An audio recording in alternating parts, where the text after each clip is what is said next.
A graça e a paz do nosso Deus seja com todos.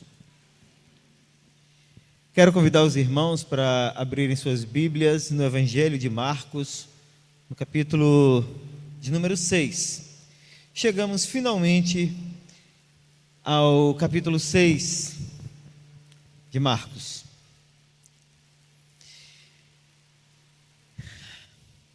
Nós vamos ler do 1 até o 6, versículo 1 ao versículo 6. E aqui diz assim, Marcos 6, de 1 a 6, versão revista e atualizada. Tendo Jesus partido dali, foi para sua terra, e os discípulos o acompanharam. Chegando o sábado, passou a ensinar na sinagoga, e muitos, ouvindo, se maravilhavam, dizendo: de onde vem a este estas coisas? Que sabedoria é esta que lhe foi dada? E como se fazem tais maravilhas por suas mãos? Não é este o carpinteiro, filho de Maria, irmão de Tiago, José, Judas e Simão? E não vivem aqui entre nós suas irmãs? E escandalizavam-se nele. Jesus, porém, lhes disse: não há profeta sem honra, senão na sua terra, entre os seus parentes e na sua casa. Não pôde fazer ali nenhum milagre, senão curar uns poucos enfermos, impondo-lhes as mãos. Admirou-se da incredulidade deles. Contudo, percorria as aldeias circunvizinhas a ensinar. Irmãos, falamos bastante aqui, entre os capítulos 4 e 5, sobre o dinamismo do ministério de Jesus, né? E no capítulo 5, especialmente, o texto vai mostrar a fé em ação no ministério de Jesus. Ali, nesse capítulo 5, se revela, o ministério de Jesus se revela com toda a sua intensidade, quando, por exemplo, ele acalma a tempestade, quando ele liberta o endemoniado, quando ele cura a mulher que sofria de hemorragia, quando ele ressuscita a filha de Jairo. Em todos esses momentos, nós podemos ver o poder de Cristo brilhando no meio da escuridão da miséria humana, enquanto ele derrota Satanás, a doença e a morte. É algo maravilhoso de fato. Porém, quando chega o capítulo 6, o cenário já é bem diferente. A tônica aqui muda completamente, porque o que vai saltar aos olhos, aos nossos olhos, já não é mais aquele ministério intenso e promissor de Jesus Cristo, mas a incredulidade dos seus próprios conterrâneos. Muitos desses incrédulos que o capítulo 6 vai falar, foram testemunhas oculares da obra de Jesus Cristo, daquilo que Jesus Cristo fez, mas a reação deles vai mostrar que os milagres não têm poder para transformar a vida de ninguém. Vai mostrar que, se não for por uma decisão pessoal e deliberada a partir da fé, é incapaz da pessoa ter a sua vida transformada. Só se aproxima de Cristo aquele que realmente inclina o seu coração para Ele, que aceita o convite, que toma uma atitude mediante a vocação do Senhor para a sua vida. Afinal de contas, muitos daqueles ali viram Jesus realizar milagres, mas não foram capazes de crer nele como Salvador. E a incredulidade dessas pessoas aqui no capítulo 6, irmãos, ela fica bem evidenciada pelas perguntas a respeito da sua vida. Vejam, por exemplo, no versículo 3, alguém pergunta: não é este o filho do carpinteiro? E emenda logo, com questionamentos a respeito da sua família. Não é esse o filho de Maria, irmão de Tiago, José, Judas e Simão? Vejam só, essas perguntas, longe de terem a intenção de informar, de tirar alguma dúvida, na verdade mostrava tão somente a incredulidade daquele povo em relação a Jesus. Afinal de contas, eles conheciam bem Jesus, eles sabiam quem ele era, sabiam de quem ele era filho, sabiam quem era sua mãe e quem eram seus irmãos. Mas a convivência com Jesus, irmãos, certamente foi um dos motivos que os fez desprezar a sua presença, ao ponto de, em outros lugares, as pessoas se admirarem dele, mas aqui em sua própria terra, entre os seus conterrâneos, acontece o contrário. É Jesus quem se admira da incredulidade deles. Parece que para aquele povo, ter convivido com o Salvador, em vez de ter sido um motivo de privilégio, na verdade foi o que gerou a incredulidade deles. Eles questionavam, mas como que o filho de José aquele carpinteiro, como é que o filho de José pode ser capaz de realizar algum milagre, né? Na juventude, na adolescência, na juventude de Jesus, até antes do seu ministério público, Jesus foi um homem comum. Um acontecimento histórico mostra bem isso. No ano 6, já da era cristã, uma cidade da Galileia chamada Séforis, ela foi completamente devastada pelo Império Romano, pelo exército romano. Uma cidade que se rebelou contra Roma e foi completamente destruída pelo exército. Mas o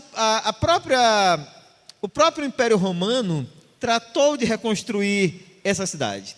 E como era costume, né, dos pais ensinarem os seus filhos no ofício que tinham, com certeza Jesus acompanhou José na reconstrução da cidade de Séforis.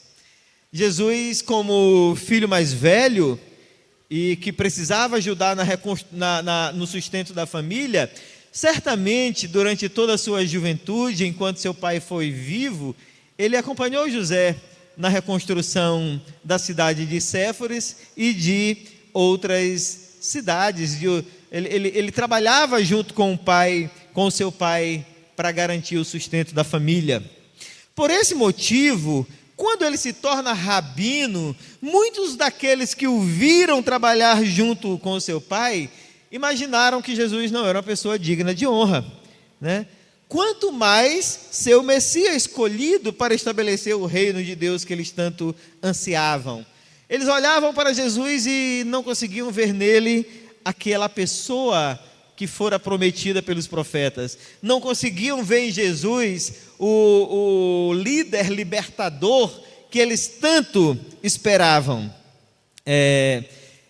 Por isso, a proximidade, o relacionamento e o conhecimento de Cristo, em vez de ser um motivo de alegria e de um privilégio para eles, na verdade foi um motivo que gerou a incredulidade entre os seus próprios conterrâneos.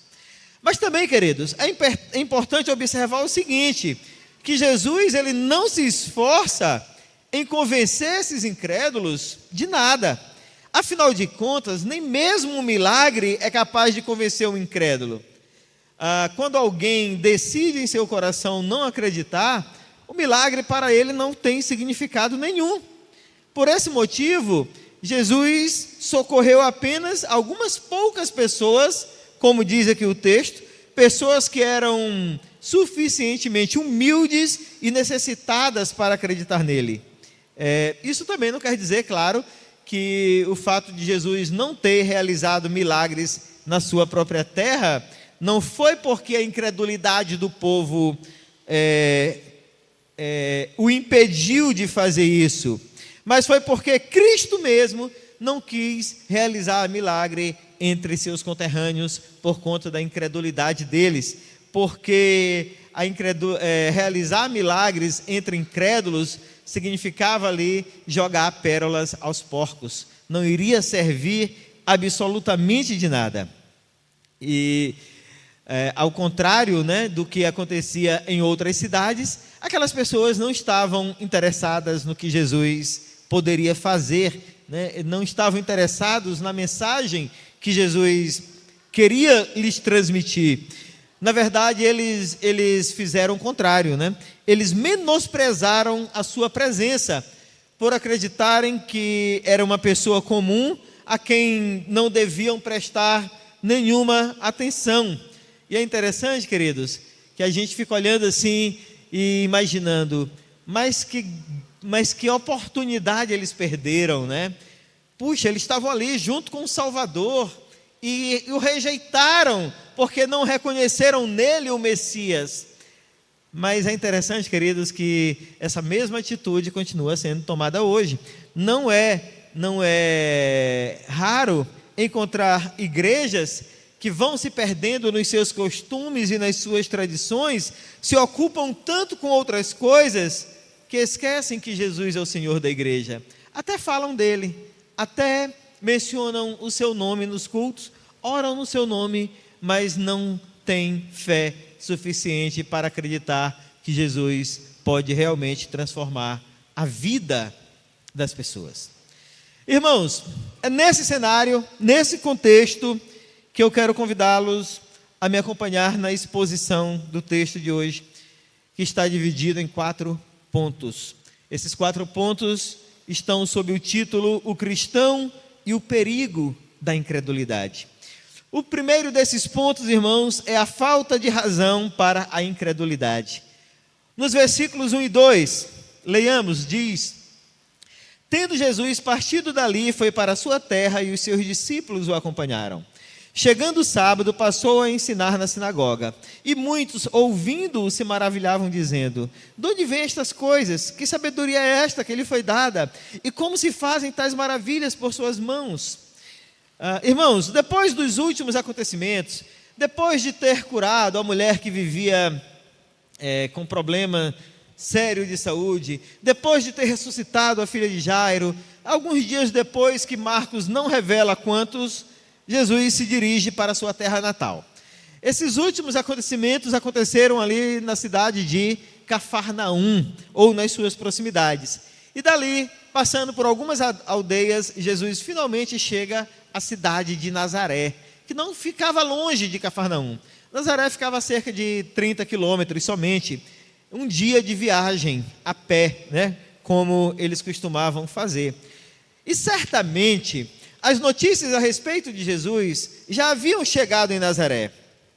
É interessante a gente lembrar que no início do Evangelho de Marcos, capítulo 1, nós vamos encontrar Jesus sendo expulso da sinagoga lá na cidade de Nazaré. Dali, depois de ter sido expulso, ameaçado, Jesus vai para Cafarnaum. Lá ele estabelece a sua base, né? A sua base, ali ele estabelece moradia. É onde ele se encontra com Pedro, com André, com Tiago, com João. É lá onde ele cura aquele paralítico que os homens desceram pelo telhado da casa. É onde ele ensina as multidões na beira da praia, através das parábolas, e daí por diante. Então, tudo indica que Jesus passou um bom tempo sem aparecer na sua cidade natal. Mas agora, aqui no capítulo 6, ele está de volta. E ele volta para lá com o propósito de anunciar salvação entre os seus próprios conterrâneos. Mas vejam, assim como aconteceu na primeira vez, quando ele foi expulso da sinagoga, novamente este fato se repete.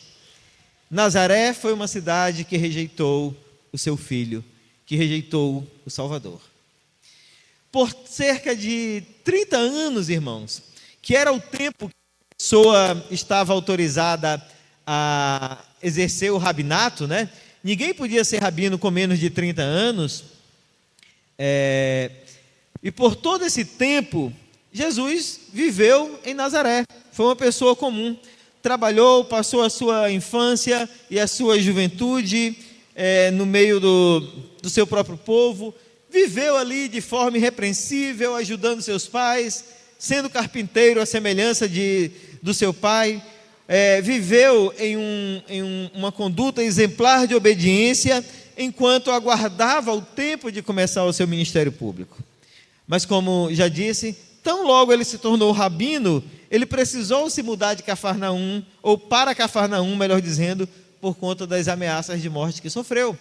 O Evangelho de Lucas, no capítulo 4, vai mostrar isso muito bem, a partir do versículo 16.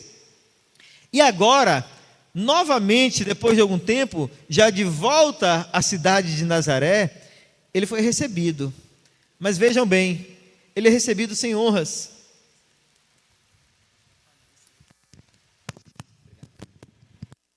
ele é recebido sem honras, ele é recebido sem nenhuma menção a seu respeito. É um homem comum que está voltando para casa. A pergunta do povo: de onde vem tanta sabedoria e poder para realizar esses milagres, que a gente encontra aqui no versículo 2, não era interessado em Jesus. Essa pergunta aqui, irmãos, a gente não consegue captá-la assim devidamente aqui nas nossas versões, mas quando nós lemos esse texto lá no texto original, nós vamos perceber que essa pergunta ela revela um tom jocoso e uma atitude de desprezo pela pessoa de Jesus. Quando eles perguntam: de onde vêm estas coisas? Que sabedoria é esta que lhe foi dada? Essa pergunta ela tem uma intenção antipática. Era uma pergunta que carregava consigo um tom de rejeição à pessoa de Jesus, como também aos milagres, aos poucos milagres, podemos dizer, que ele realizou na sua própria terra. E eles rejeitavam, queridos, a Jesus, justamente pelo fato de que Jesus ele é expulso de Nazaré, e ele volta para Nazaré, não como um milagreiro que surgiu prometendo resolver os problemas de todo mundo. Ele volta para Nazaré não como aquele sujeito que busca atrair o povo com promessas de conquistas, de prosperidade e de regalias. Tampouco ele volta para Nazaré com um discurso libertário que prometia vitória sobre os romanos que tanto os subjugavam. Jesus chamava o povo, quando ele vai à sinagoga, como diz aqui o versículo 2, ele chama o povo para uma vida comum, uma vida sem essas novidades, né? Sem essas mudanças bruscas. O que Jesus faz é chamar o povo para renunciar aos seus próprios desejos e viver numa atitude de obediência a Deus, mesmo entre as lutas. Jesus não promete livrá-los das lutas, mas diz: olha, precisamos ser obedientes ao Pai, mesmo diante das lutas. E esse era um discurso que não agradava as pessoas. Eles queriam alguém que prometesse coisas maravilhosas, que prometesse que nunca mais eles iriam sofrer, que prometessem que nunca mais eles iriam ter problemas, que todas as suas dificuldades seriam resolvidas e daí por diante.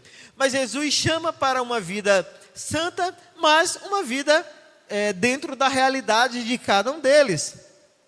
Junto com isso, irmãos, a familiaridade que eles tinham de Jesus foi suficiente para elevar a incredulidade deles a um nível altíssimo.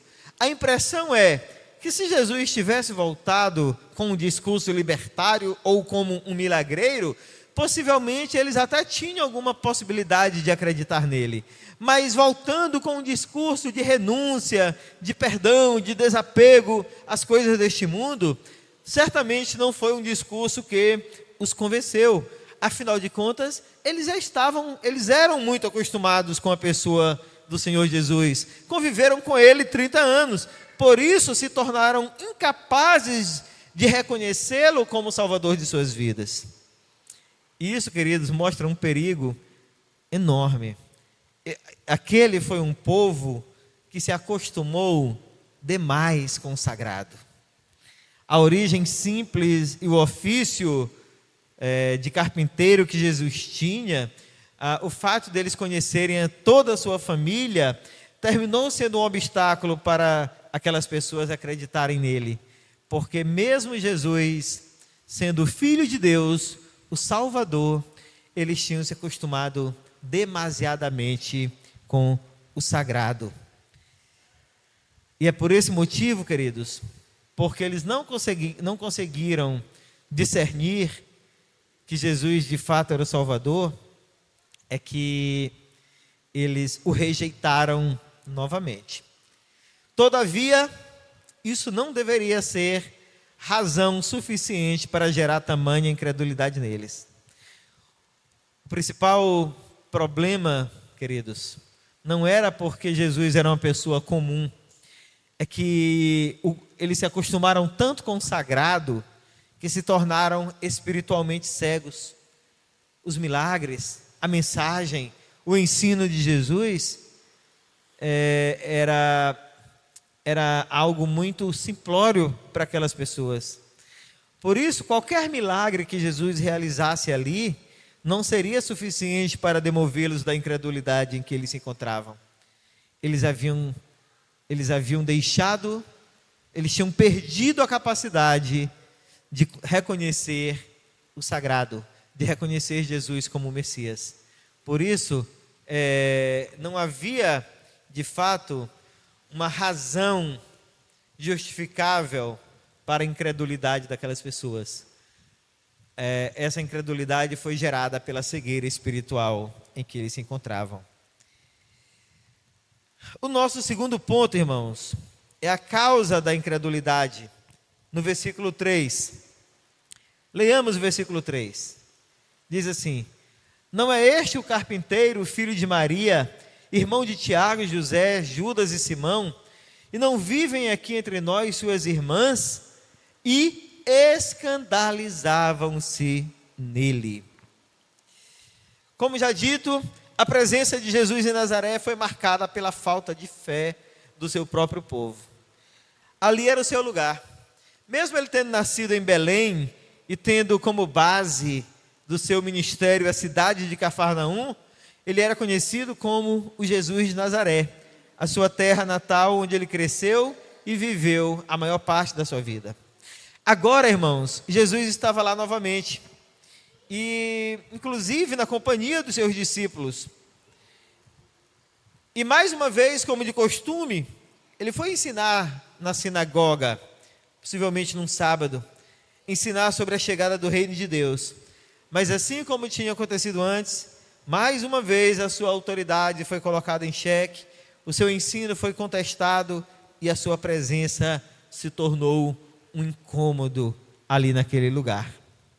Depois de um espaço de tempo, alguns dias depois da sua chegada, e depois de ter ensinado uma ou duas vezes na sinagoga, observem, o capítulo 6 começa nos dizendo isso.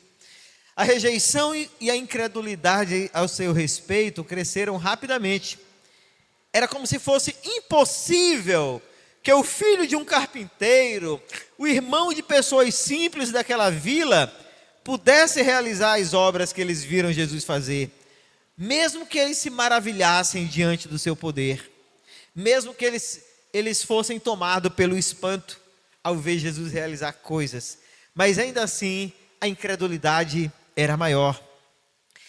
É interessante, irmãos, que as pessoas que testemunhavam os milagres de Jesus, eles não duvidavam da veracidade desses acontecimentos. Eles não duvidavam que os milagres realmente aconteciam. Afinal de contas, era impossível negar, que Jesus curou alguém. A dúvida que eles lançavam era sobre a origem do poder que Jesus tinha. Porque, como eles mesmos se perguntavam, não fazia sentido um homem comum com uma família comum ser o Messias prometido. Para eles, Jesus era muito igual a todos eles para ser o Salvador. Em suas mentes, o Salvador deveria ser alguém que talvez chegasse com um halo sobre a cabeça, com uma linguagem espiritualizada, talvez com vestes talares, com um comportamento completamente diferente daqueles que eles estavam acostumados. No entanto, Jesus se apresenta como um igual a eles, porque mesmo tendo poder para curar pessoas, isso não o tornava o diferentão no meio dos demais. Isso não o tornava alguém estranho, alguém facilmente detectável no meio dos demais. É por isso que ele não foi reconhecido como Messias. Talvez, queridos, se Jesus chegasse aqui hoje e nós estivéssemos prestando atenção apenas no seu estilo, no seu jeito de ser, nós teríamos dificuldade de reconhecê-lo, porque seria um como nós. Nós tínhamos sim o dever de reconhecê-lo pela mensagem, pela autoridade, pelo poder que ele tem.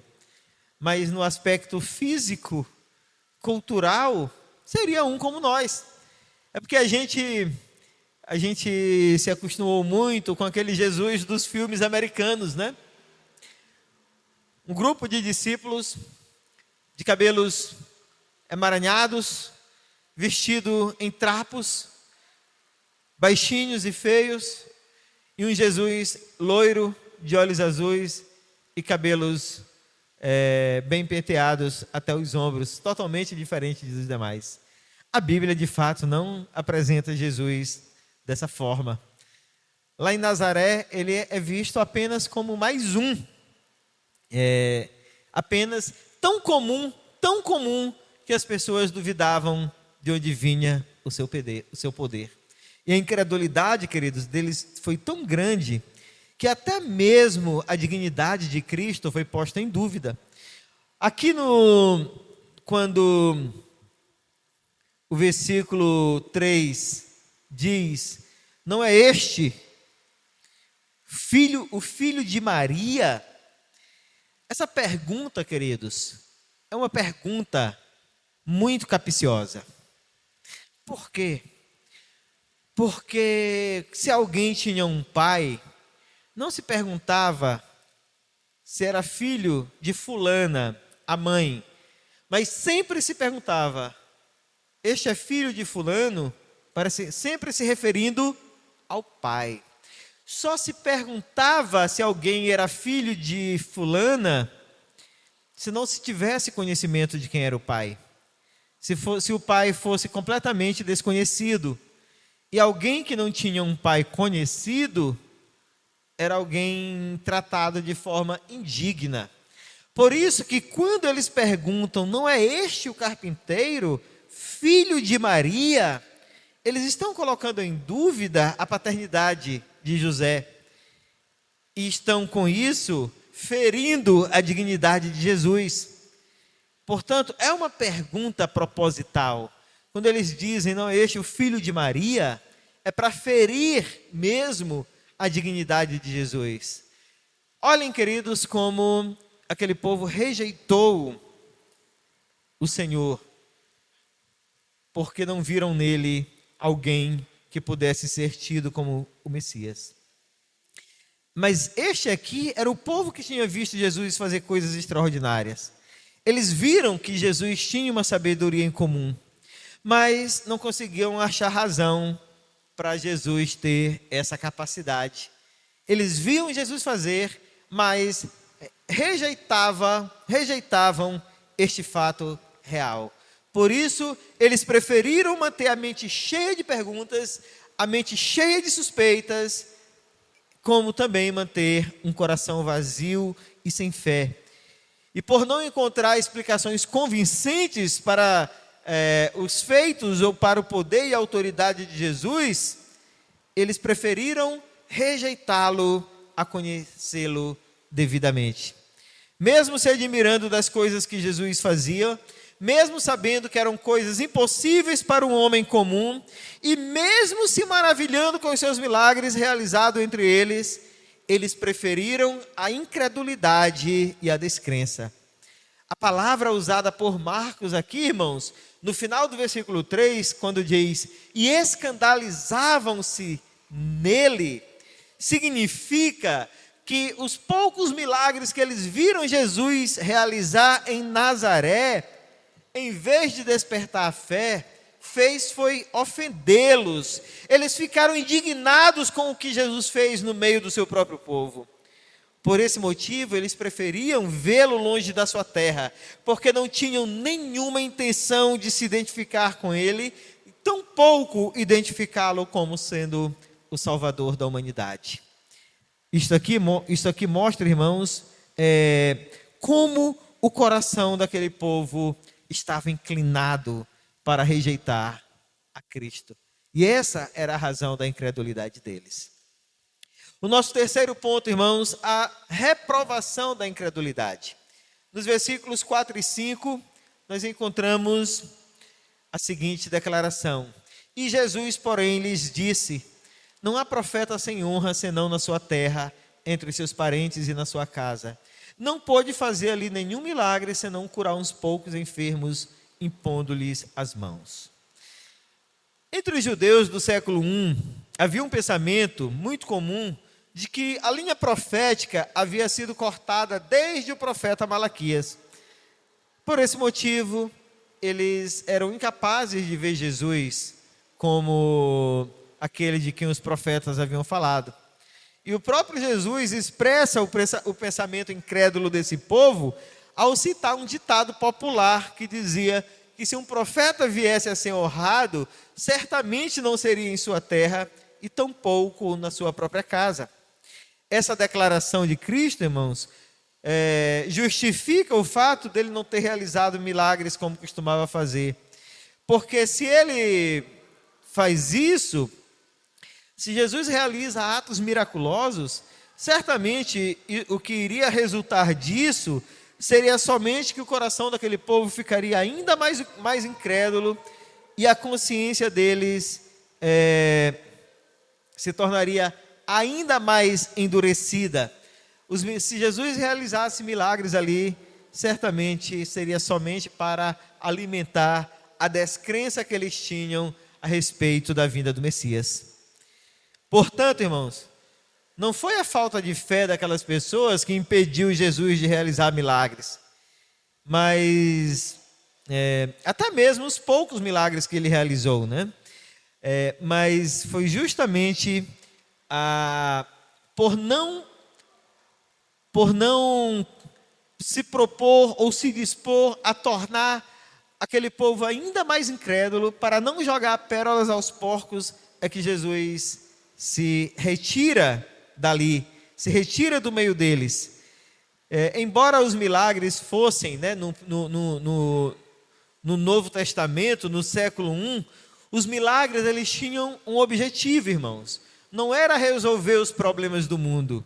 Os milagres que o Novo Testamento cita não foram para resolver os problemas do mundo, como de fato não resolveram. Era para afirmar, era uma evidência de que o reino de Deus havia chegado. Era uma evidência de que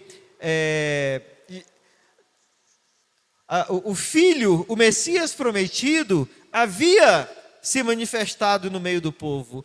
Então não fazia sentido nenhum Jesus realizar milagres no meio de um povo que o rejeitava, que não o reconhecia como Messias. Vejam, esta situação era tão crítica que, em comparação com o povo de Gadara, né, os gadarenos, onde Jesus libertou aquele homem que vivia endemoniado, os nazarenos eles foram ainda piores, porque os gadarenos, pelo menos, o viram somente uma vez. Jesus era um estrangeiro lá, não conviveu entre eles.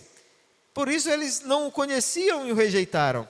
Mas o povo de Jesus Cristo, o povo de Nazaré, o rejeitaram, mesmo tendo convivido com ele, sabendo quem ele era.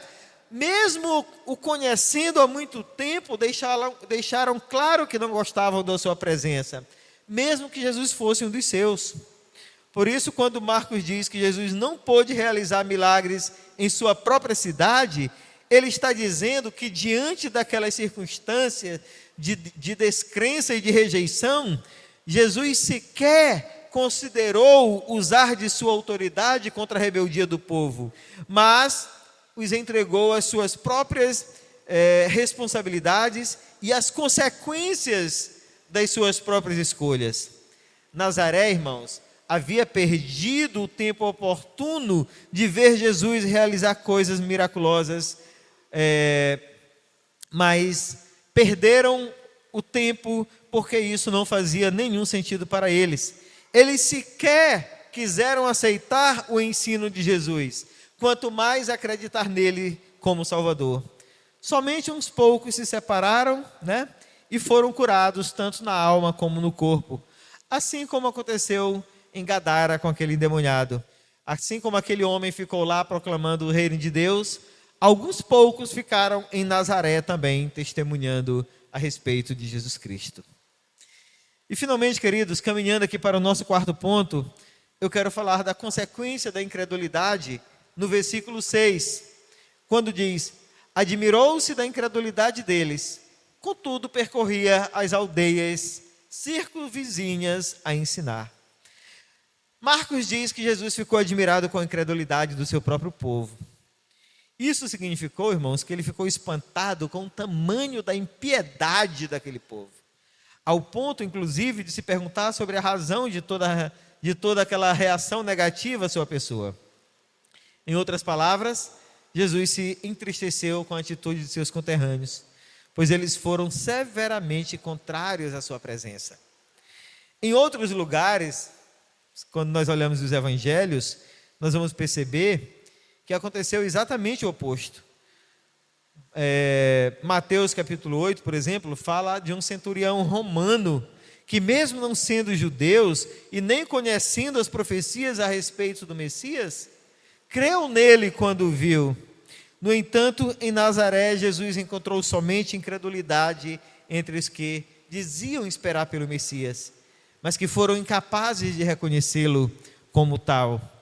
O resultado, portanto, irmãos, não poderia ser outro. Jesus foi embora de sua terra natal e passou a anunciar o reino de Deus, onde havia pessoas dispostas a ouvir e onde a incredulidade não fosse assim tão latente. Por isso, sem perda de tempo, Jesus saiu de Nazaré, deixando aquela vila mergulhada na rejeição da verdade e ignorante quanto à eternidade que aguardava ou que aguarda os que creem no Salvador.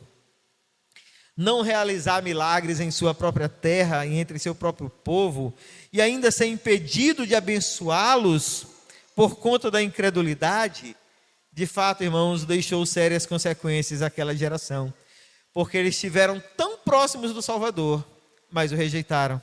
Não quiseram conhecer seu poder e a sua graça salvadora, preferindo ficar na ignorância em que viviam. A incredulidade, queridos, é bom lembrar, ela sempre acompanhou a humanidade desde o começo. O problema da incredulidade do homem começa lá no Jardim do Éden, quando Satanás encheu o coração de Eva com dúvidas a respeito da palavra de Deus. E ainda milhares de anos depois, ela estava ali, impedindo pessoas de conhecerem a Cristo, mesmo estando tão perto dele, assim como impede até hoje. O povo de Nazaré foi inconsequente, porque mesmo diante das evidências, eles recusaram não somente reconhecer Jesus como Salvador, mas rejeitaram seu ensino, seus milagres, e preferiram agir com o coração na sua forma mais bruta em que o pecado pode levar. Mesmo sendo tão evidente, seus olhos permaneceram embotados, preferindo crer nas mentiras de Satanás, enquanto, sem saber, iriam colher as piores consequências de terem rejeitado a Cristo. Irmãos, diante desta breve exposição, eu quero concluir com as nossas aplicações de praxe. E a primeira aplicação é que nem sempre a incredulidade é resultado da falta de conhecimento do sagrado. Isto aqui é para nós. Às vezes a incredulidade é justamente pelo contrário. É pelo excesso de familiaridade com o sagrado. O que nos pode levar a tornar a devoção e o temor a Deus algo comum e até mesmo banal. O exemplo daqueles nazarenos, irmãos, nos ensina que nós nunca devemos esquecer que o sagrado e o divino podem estar bem próximos a nós. Mas, mesmo com toda essa proximidade, mesmo com toda essa convivência, nunca deixará de ser sagrado e divino, e, portanto, digno de honra e de louvor. Não podemos nos acostumar com a presença de Jesus em nossas vidas, com um culto dominical, com as práticas cristãs, como se fossem coisas comuns. devemos sempre tratá-las como uma oportunidade de honrar o nome de Deus. A segunda aplicação, irmãos, é que o sagrado não é algo espetacular e intocável. O sagrado não é algo miraculoso, estranho, incomum. Aquilo que é sagrado faz parte da nossa vida. Veja, Jesus Cristo, Salvador, o Messias, ele cresceu entre seus conterrâneos, conviveu com eles, trabalhou, lutou, conversou, esteve ali levando uma vida comum. Isso não diminuiu a sua santidade e nem tampouco a sua divindade. Porém, os nazarenos queriam algo diferente, como os cristãos gostam, né? Para muitos, o sagrado precisa ser inusitado, precisa ser estranho, precisa ser algo miraculoso, algo absolutamente comum. E porque buscam algo assim tão incomum, deixam de perceber a presença de Cristo na rotina e na vida diária. Jesus está presente, queridos, em todos os momentos, na nossa vida comum. Alguém vivendo comumente conosco, mas ainda assim sagrado e divino. Nós não podemos deixar de nos aperceber disso em qualquer situação em que estejamos envolvidos. E a terceira e última aplicação, irmãos, é que a incapacidade de ver a presença de Cristo na experiência comum da vida costuma nos impedir de ter uma compreensão mais profunda da sua pessoa. De maneira que ser cristão pode incorrer em se tornar apenas um hábito, apenas um costume, um bom costume religioso.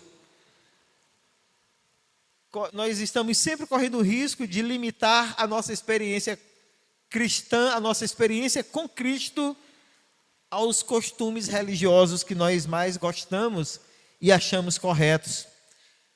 Enquanto Jesus nos chama para uma convivência diária, que não se limita a rituais, que não se limita a programas, que não se limita a eventos, mas Jesus nos chama para um relacionamento comum com Ele, sem medo, né? Sem aquela distância que alguns gostam de ter, como se Jesus fosse alguém que está nos esperando apenas em determinados momentos do dia ou da semana. Jesus Cristo nos chama, irmãos, para andar com Ele como Salvador de nossas vidas, como o mais fiel amigo que nós podemos ter. Alguém com quem nós podemos caminhar diariamente, conviver diariamente, partilhar a nossa vida, partilhar nossas dores, chorar. Jesus está sempre ao nosso lado para ouvir as nossas lamentações, as nossas queixas, o nosso mau humor, nossas dúvidas, a nossa falta de fé. É alguém que está aqui para caminhar conosco, dizendo: eu sei, eu lhe entendo, e eu estou aqui para não deixar você passar por isso sozinho. E que apesar de tudo, nós temos um alvo que será alcançado para a glória de Deus. Portanto, irmãos, talvez hoje a nossa igreja seja a vila de Nazaré que Jesus desejou encontrar, que o recebe como um homem comum, mas também que o reconhece como Salvador. Que nós possamos andar com Cristo ao longo de toda a nossa caminhada. Amém.